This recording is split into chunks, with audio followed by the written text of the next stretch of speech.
Dharma is to be aligned with the nature, with ourselves, with oneself. Because if we are stronger, if we are on path, then we can guide other people as well with the righteousness. Hello, welcome to Dharma Café. This cafe is not an ordinary cafe. It's a groundbreaking podcast that brings the true timeless wisdom of Vedic philosophy into conversation with the 21st century life. Hosted by me, my name is Harsha Y Shukla, and let's have a cup of tea over and then sit and chat and imagine sitting down with the chai with a thoughtful friend who helps you explore life's biggest questions through the lens of Hindu philosophy.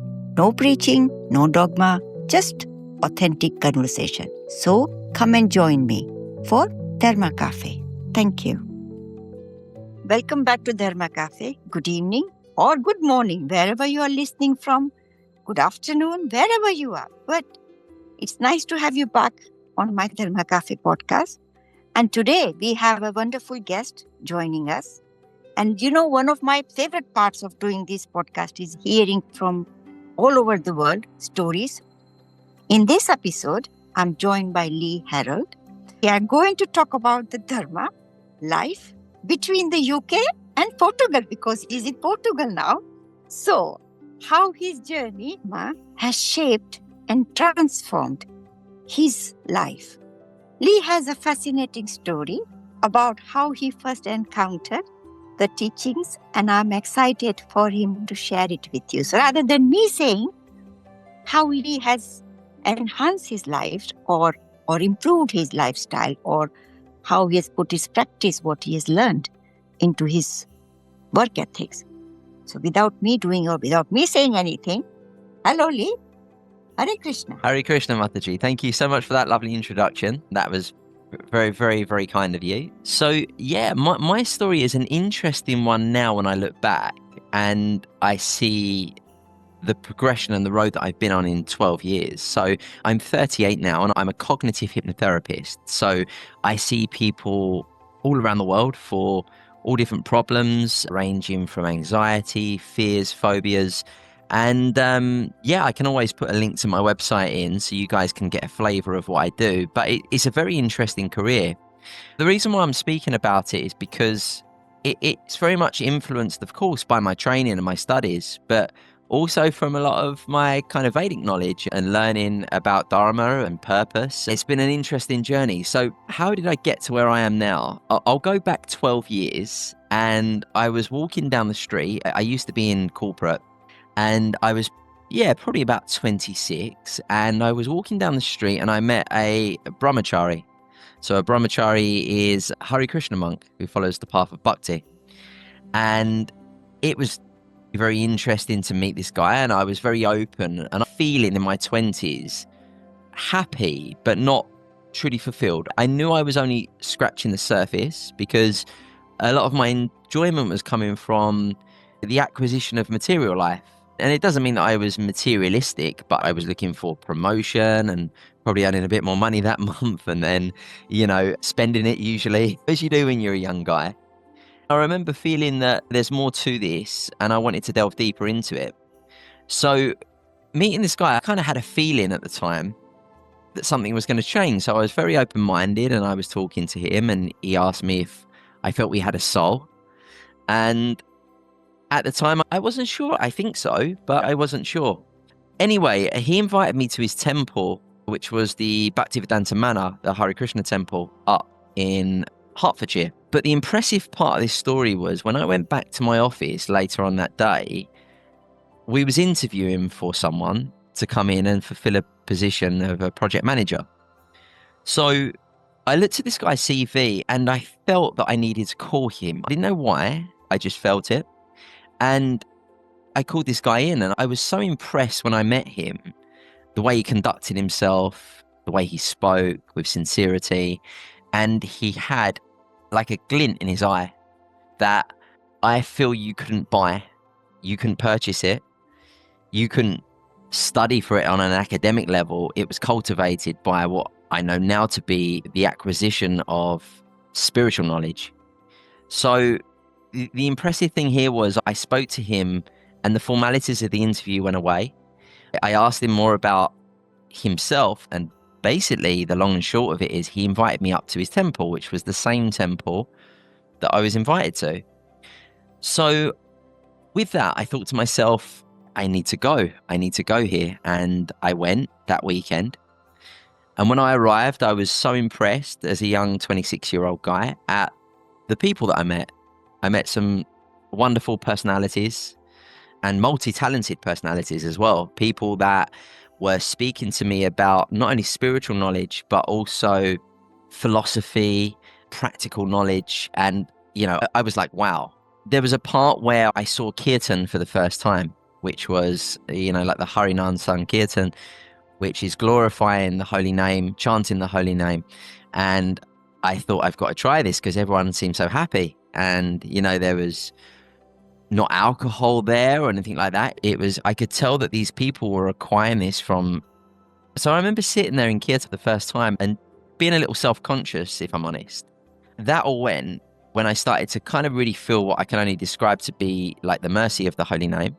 And I was never religious before. I was never baptized, although I've always been deeply inspired by Christianity and Jesus Christ. And, I've read and I've been to church, but I wouldn't say that I was a Christian. I was very open and searching. But what I was so impressed about Mataji was, I think through attaining spiritual knowledge through Vedic means, I was able to have the direct perception. So after maybe 1 hour of chanting, no one could tell me what I was doing wasn't real because I felt that direct perception. I was like, I phoned my dad when I left. I was like, Dad, you've got to come to this place. He still tells me to this day, like I would almost get a little too vocal where I felt very special, not in an ego sense, but in terms of connection.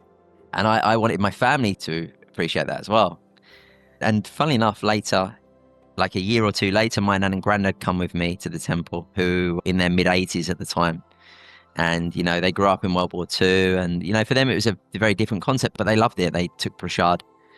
And I thought if they can take prashad once and if they can enjoy this, then, I'll be fulfilling a duty there. So anyway, I went to India a bunch of times with the temple to retreats, and I would learn and I would go there on a Saturday night and Sunday daytime and learn and read scripture. And I can't claim to be the best devotee, of course not.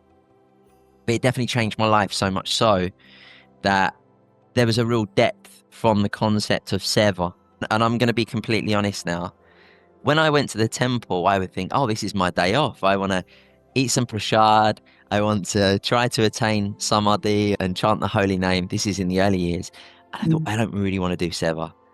This is how I was thinking. I think, I'm a little tired and I want to relax and enjoy the good stuff, the bhakti. But then, when I did like a little course there for a week and I stayed there, I always remember a monk that said to me, oh, Lee, it's your turn to do the cleaning today of the men's dormitories. And I remember my name being up. I'm thinking, oh no, I don't really want to do this. Like living at home with my mum, she would take good care of me and this was new to me. So anyway, I was humbled and I'll explain why. The devotee said to me, in Brahmachari life, it's also very good for us to learn these concepts. So when we go to Grihastha lifestyle, when we get married, when we perform our duties, we can perform them with a different level of consciousness. So he would explain to me the importance of chanting whilst cleaning, or thinking about some of the great revered devotees, some of the great devotees that inspire us. And it absolutely changed me, Mataji, in the sense that I saw things very differently. And even to this day, like my office needs a little tidy, but when I come to do it, I will not think, oh, I will do that after I've done my emails. I will try to do it with that mood. And this is what I encourage a lot of people to do. So yeah, I have a lot of stories, but I don't want to go into too much detail because there's so much there, but I will happily answer any questions you may have further. But yeah, that's kind of the story. There's been lots of snippets of wisdom that I've taken with me in my adult life now at 38. And the way I approach my work with helping people, I always try to have that kind of mood of which I feel has brought another level of depth to how I approach my work. Does that sound good? No, thank you. It's quite interesting. And I think, as I said, at the tender age of 25 or 26, you got awakened self, which was quite high. You must have in your past life, which we believe in reincarnation, that you must have had some kind of fulfillment into dharma on level of that, and that's why. And I know, any faith or anything, we are not talking about faith, we're talking about dharma, about code of conduct, what we should do and what we shouldn't. And interestingly, I was talking to a friend of mine, and he's from Christian, Background.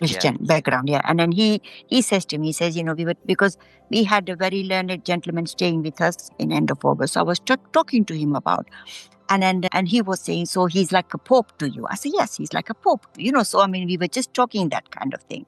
So obviously for me to make him understand that what this gentleman is, he couldn't understand. So he was putting in that pope category, and then he was saying to me, so would he guide you, and I said, yes. I said, if I have any question, he would guide me, but I said to him, I said, we all got family question. The social question is that I'm not happy here and I'm not happy. That's all about a superficial thing, because at the end of the day, happiness is inner yourself. It's not from outside. You can buy anything, So I said to him, then he said, yes, I said, or church, if you go to your father or anything, would they guide you, And he said, no, you see, you go to confession box and you just tell what things you have done and you come out of it. So I said to him, I said, so other end, the person just listen. He doesn't say anything, So I said, that's a good way of getting rid of your guilt, But what you should do for future, is there any guidance for that?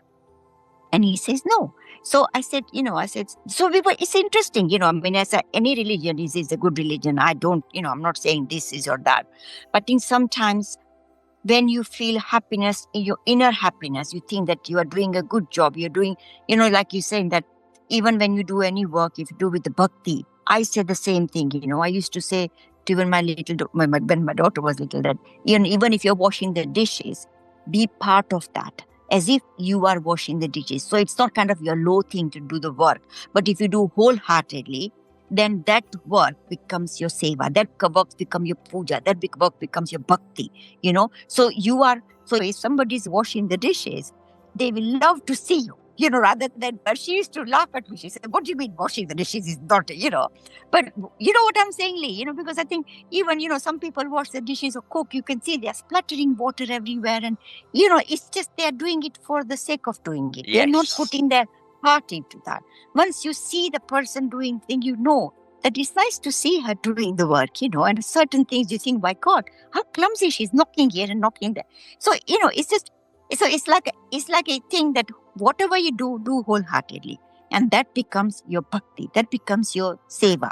That becomes, and I think you are lucky that you got awakened at a tender age. I didn't. I was in a materialistic world and I wasn't greedy or envious, but I never thought that way, But now, lately, I've been going more and more about soul searching and also consciously looking and thinking. And also sometimes I look at it and I think, the other day I was thinking, I would like to chant in front of somebody. And then I thought, should I ask them? Then I was thinking, if I ask them, is it my ego I'm showing or is it them trying to teach somebody else? There's a fine line. And that's an interesting one, what you've said there. Very interesting. Yeah. And then I said, I was just talking with myself, and this was, I just came back from the event and I was lying in the bed and there I was thinking, should I have said that I want to chant? And then I was thinking, purpose of my chanting is that people can listen. If they can click, they can understand, because these weeks are about Shakti. So it's an inner strength, from the goddesses. So then I was thinking, is it not my ego that I want to show you I can chant? So, so I was. It's good to have that level of self-inquiry and honesty with yourself, right? I was, what is it? There's a particular word, but, in kind of a twin mind. That one mind was two minds, one was for and one was against. And I'm thinking, no. It's for the purpose of so it was interesting. And then sometimes you just think that, was it good or was it bad, but I suppose only me knows that whether it was my ego. That's interesting. Yeah. What you've said is so interesting. I think when you get some success or when you start doing well in your life in different areas, I think it's easy for the ego to come in, and it can almost blindside you in ways that you wouldn't like. I can be coming home from the temple and thinking, oh, maybe I did a little charity or something. And I'll be thinking, oh, do you know what, Lee? You're a really nice guy. All your friends are lucky to have you. That's ego, but sometimes it comes in. But I think it's about witnessing that, observing the thought, recognizing it and letting it drift.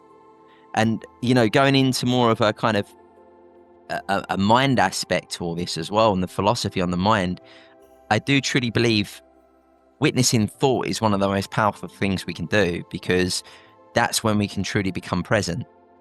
So yeah, I'm very fortunate because a lot of this philosophy coincides my work, but it also goes into my spiritual life. I feel quite fortunate that I've been able to fuse the two together.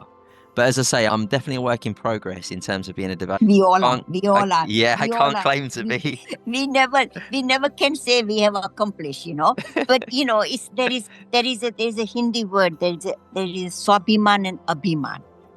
So swabhiman is a self-respect and abhiman is ego. So there is a swabhiman and abhiman. So there's only swa in the front. That means self-respect. So, sometimes you think, is it your self-respect or is it your ego you're talking about?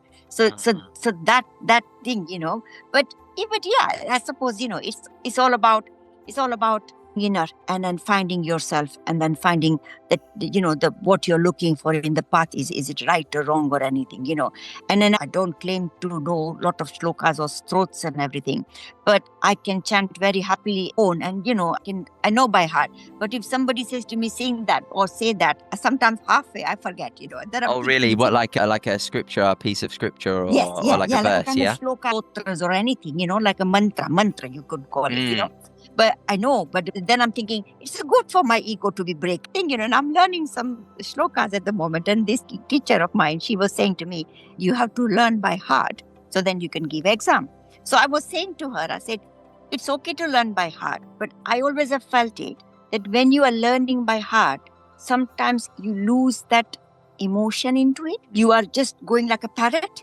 You're just regurgitating what you think to be true. Yeah. I was saying to her, I said, when I do, because if I've got emotion, then I may not remember everything, but I can read it and I can sing with the emotion. Learn by heart, and then sing that thing, that emotion can't, you know what I'm saying? So I Absolutely. was telling, I'm in a class and I learn every day from Monday to Friday from 4:30 to 5, Wow. And I see some people chanting and I can see that they are kind of like a parrot reading, Yeah. It's sometimes a trap that people fall in. It's been there's been different periods of my life where I've kind of grappled with it myself at certain periods. But yeah, I think that notion of presence and connection is super important. If I was to do a round of japa, mala, yes, maybe that might take me, really it kind of takes me about 11 minutes, which is quite a long time. It's considered a long time, but I try to be present rather than rush in and trying to get things done as quick as possible. It's good that you've observed that and you've kind of tried to correct it in your own practice and your own sadhana. Yeah, because even if I'm saying my daily routine of prayers, if I'm taking shower or something, sometimes I forget and I'm thinking, no, let me start from beginning, so I start from the beginning. You're not doing it for anybody. You're doing it for yourself. Yes. And if the moment you remember that whatever journey you are doing, it's your journey, it's your path, you're walking onto that, then I think it becomes much more interesting rather than doing it for somebody else. Absolutely. So that's, you're not trying to show up. But let me ask you one thing. You're working, because obviously now you know a lot of shlokas and mantras and japa and everything. How do you put that into practice? We go alongside my life working and the hours that I do. Yeah, it's an interesting one. This is probably some of the biggest challenges that I face, because a Brahmachari once said to me years ago, he said, apply the 3-second rule to your daily sadhana, because I can think, oh, do you know what? After this call, I'm going to go and do my japa and I'm going to become self-realized. But then I might go down and things are happening and emails come in, and there's a 50% chance of that happening and 50% not. Don't I apply the 3-second rule? So if I see my japa beads, I walk straight over to them and I don't negotiate with myself. It just happens. So I found that rule to be very, very useful. That was told to me probably nearly 10 years ago. And like it's impressive the fact that someone can tell you one small piece of spiritual guidance that can really influence how you go forward. However, there are times where I apply the 3-second rule, and then times when Maya comes in and says, Lee, you've worked really hard today. You need to go and have a cup of tea, and you need to sit down and enjoy yourself. So it's always that kind of battle with the energy of do I follow and seek Krishna's prema, or do I allow Maya to come in? And this is the trouble that I'm having. But whatever it is, whether it's a Maya or it's of a self-consciousness, I always say, do it with the love. Have a cup of tea, have it with the love and with the full dedication of enjoyment, and then go back. Yeah. Because that way, if you're not just for the sake of drinking, if you drink and then go, then our half mind is here and half mind there, and then we think, I didn't enjoy that cup of tea or coffee or anything, So I think, it's interesting, little story because, my niece came to Mumbai and she had 3 children and she was going to do some laser treatment course. So she says to me, Auntie, will you look after the thing? So my sister says, Harsha, will you help me? I said, yeah, of course I'll help you. I said, okay. So the youngest one was around 5-year-old, other one, the son, and then girl was around 7, and the another one was around 9. So just, young kids. She went to Mumbai, and then night time, the younger one started crying. Her niece was in Mumbai. She had to do the... And I thought, what do I said, okay, come on, let's go to sleep. I'll sing you a lullaby. I don't sing any lullaby. Even when Alok was little, I used to sing nursery rhymes and everything. So I thought, what do I do? Nursery rhyme is no good. So let me sing from Gopi. So I sang one shlok from the Gopi Gate, and then straight away after twice I sang, the little boy says to me, because that's how he calls me, because I'm his, mom's motherly sister, and ba means respect, Yes. So he says to me, I don't know what it means, but it sounds very good. I said, okay. I thought, right, I got the confidence. I said, there you are, So I started chanting and he fell asleep. Wow. So then the younger daughter, she says to me, Masiba, can you sing me as well? I said, of course I can sing. I was over the moon. I thought. You thought, you had that newfound confidence in you. Yeah. So I sang her as well. And she went to sleep as well. And then the older, daughter says, Masiba, me as well, I like to listen. I say, of course, So from then on, so what I'm saying is that even though they didn't know the meaning of it, but they took that emotion and that bhav and that, that chanting that affected them, that make them calm. They still remember. They have grown up now. They go to university, but they still say, so it's interesting. Like with the child, if you take anybody's child and put it in your lap, if you are calm and composed, the child will be happy as well. But if you're not calm and composed, the child will start crying. Absolutely, they pick up, and I think the same for this. There are still a lot of Sanskrit words that I don't understand the full essence or meaning, but it can come through in the energy and the vibration and the potency of the mantra. So that's the really interesting part. It's incredible. There's something else I wanted to say a little bit about my motivation to try to clear karma, to try to walk this path, is the idea of samsara. So when I heard about samsara, I was like, wow, okay, I definitely want to try to break samsara. How do I do that? I want to escape it. I like the idea of going up to the higher levels or back to Godhead, ideally. And I was like, wow, I always really liked that. And even before I heard the term samsara, which wasn't necessarily in my vocabulary before I'd studied, I really understood the essence of it. And I think with this and the chanting in this Yuga Dharma, it's a very potent way to try to level up, in a modern way of putting it, to raise our vibration, our energy, and to progress spiritually in this way. I find it very tangible, irrespective of one's background, and it's for everyone. It really is, and that's one of the most potent things I've ever come across. The idea of raising our vibration through the mantra, through scripture. And it does, the more and more you chant, the more and more you go deeper into that, the more and more you get submerged yourself. Is that the right word? Yeah, absolutely. And then you are in kind of that kind of nectar ecstasy, in that kind of a way that you feel happy, and then you are really very calm and peaceful with yourself. You don't feel that, you have done anything wrong. You know what I'm saying? And it's interesting. How do I, like we all want to attain God's heaven. We all want to go to God's home, but it's difficult. And also I think, if you understand that what is the goal of our life, why we are born, why we are on this earth, why do we have to interact or mingle or meet people? Some people we like, some we don't like, but we have to deal with that, Why? Even not only, I would not even say that alive people. I remember that I was in a village and then we were doing some yagna, me and my husband, and then we were in this temple and there was a break and I just opened the temple door. There was a quotation going on. Dead body was passing from there. And I just thought, he has not seen me, but I could see him. I can see his dead body. But of course, he's not there. So, but I was just thinking, how coincidence? How is that I was meant to see him while he was going? Do you think that it was fate? Do you think that you took something with you afterwards? Was there something what did it leave you with? It just left me that maybe I had some karmic connection with him, which I had to see that. Because in the sometimes you see, there's a lot of people die, a lot of people you see, you don't see Hearst all the time, sometimes you see, and you think, why is he like that? But that particular moment, I opened the door and he was just passing, and they were going Ram Bolo Bhai Ram, and then I just thought, why is it such? Yeah. Yeah. And even till today, I think of that moment. And I think, yes. And I think there must be some kind of, sometimes we say we come to this earth and we have got connection with people, whether it's past life or future life or whatever life I'm not going into that. If somebody don't believe in that, I'm not going there.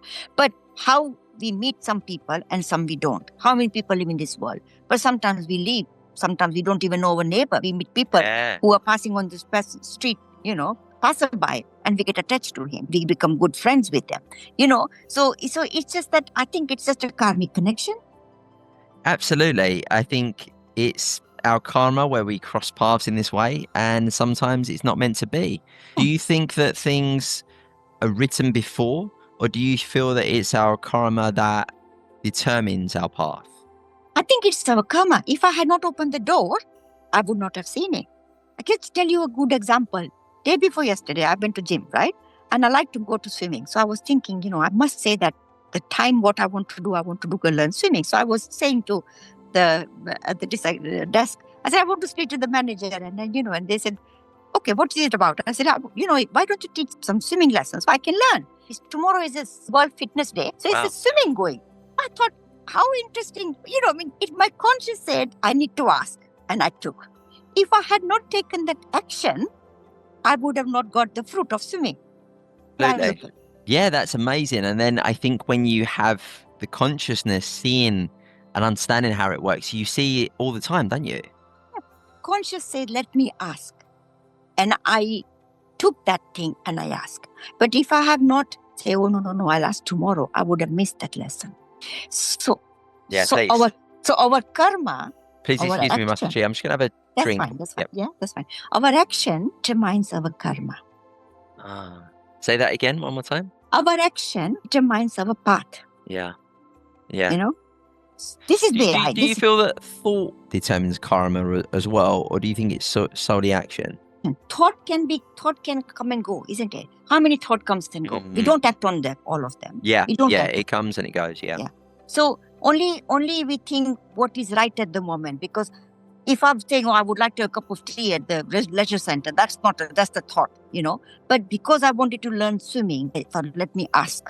This is what happened with me, Lee. So that's what I'm just saying, It's amazing, yeah. But I will share with you that recently I was reading somewhere about Krishna. And then was saying that we say that Lord Krishna is if you don't have a guru, they say Krishnam Bande, he's a Jagat Guru. That's what they call the Krishna is a Jagat Guru. Jagat Guru means he's the whole universe's God, a guru who guides you. And then when he was a little, he did a lot of leelas and he came up a lot of problem. And, he was a great politician and so many good characters he had. I'm not going into that. But what I learned, I knew, but not that much in depth, that when he was a little, obviously the village people were praying to Indra, the rain god. because that was the tradition. And he says, it is not, don't pray the rain god, pray the mountain, the prakriti, the nature. So that's how he made the people to pray for the nature. How interesting is that, to look after the nature looks after you. Yeah, and it's amazing how many people don't as well, isn't it? That don't fully understand this law, this rule. Yeah, but that was how many years ago, thousands of years ago. But he could see that nature is important in man's life. And if you don't look after it, then it's no good, Yeah. And I just, you could relate sometimes the stories from past to present, and you think how you can make other people understand that, sometimes people say, oh, this God is, that God is, but that's not the point. Is what action he took, how it's related to the present one. And we talk about environment, we talk about save the earth, save the, trees and all those things, talk to the trees, tree bath. Japanese do tree bath, tree hugging and everything, So there's all sorts of things. How interesting is that he said, worship the nature, Yeah, and it's right in front of us, and we only have to spend some time in nature, and it does have a very subtle effect on our consciousness. Yeah. I mean, there's beauty everywhere, isn't there? Yeah. Even in the winter. True. And you can see that, and then second thing was that he was saying that worship the god, cows. Now, of course, cows is a self-sustainable, you have to have milk and things so you can self-sustain, you can, live independently. Yeah. How interesting is that? Especially in this day and age, That's right. Where a lot of people are trying to move away from the system and become more self-sustainable. So and I thought, that made me more and more interesting. And then the third one was that he was saying that worship the Brahman. So Brahman means scholars. Scholars are the path to the future. Because if there are scholars who has got proper knowledge, then they can pass that knowledge to their students. And students can become good scholars. Platform, too. yeah. Platform, But springboard, yeah. Yeah. But if the teacher is not good, then student can't be. Yeah. I understand. It's that relationship, isn't it, between guru, mentor, and disciple. When I was at the college, I was studying Hindi language, literature. And in those times, I was reading about the Kabir, Okay, yeah. Kabirji was ill, but he had wrote very, very good dohas, all about his thoughts into those dohas. And then people are doing PhD on it. Still, they can't get through. It's that kind of a deep, Rahim and, Kabir and Meera. And they didn't go to school, but so Kabirji's doha was very, very meaningful doha and everything. But what we understood was just the superficial meaning from our professor, So I was talking with somebody. I said, if they have made me understood, if she had made me understood about the deeper meaning of it, between our thought, good and bad or up and down, we continuously get thoughts in our mind, But so if you don't stop and observe that, then whatever gets crushed, everything gets crushed, Yeah. We get crushed, everything gets. But I didn't understood the meaning of the deeper meaning of that. And that's the game changer, isn't it? Sometimes understanding the deeper meaning and having some sort of framework, before maybe 15 years ago, I might have thought, oh yeah, I'm a spiritually minded guy. But really, when we've got that framework, it helps guide us. It really does. But while we were talking about the languages and you learning in class and everything, I want to ask you, how you apply, because obviously you are a cognitive hypnotherapist, right? Yeah. Cognitive hypnotherapist. Yes, okay. So I think, like if I say that, if I ask you that, as of certain things, if you chant, it bring you peace, it brings you, makes you tranquil or calmer yourself. Do you do that in practice? Have you ever tried with your client? It's a very good question. I've not as part of my therapy. However, there's people that I've got to know very well, and you can tell that they're seeking spiritual life. And I've spoken about mantras, and they've said, "Lee, what do you mean mantra? Tell me more about that." So, kind of outside of the sessions, I've maybe sent them something where they can decide whether it's a good fit for them. So, yeah, there has been times where, I'll tell you this story quickly. There was a lady, very well-to-do lady actually, and very, very nice, very pleasant, got on very well with her. And, she was trying to navigate aspects of her life. She'd also taken upon it herself to try some of the mantras. And I remember her kind of coming back to me the week later with really positive feedback on the peace it brought her. So yeah, absolutely. There are times where it crosses over, but I kind of do it in a certain way, a gentle way, where I speak a little bit about how I cultivated peace, and then people can learn a little bit more if they want to. It's not about anybody converting or saying that what path they are on, not right or wrong or whatever. But I think, like going into meditation as well, people do with a different thing, with a candle or this or that, how one can be happy find inner self, inner happiness. That's the most important part. And I think, if we can get that, then I think the compassion, love comes with that as well.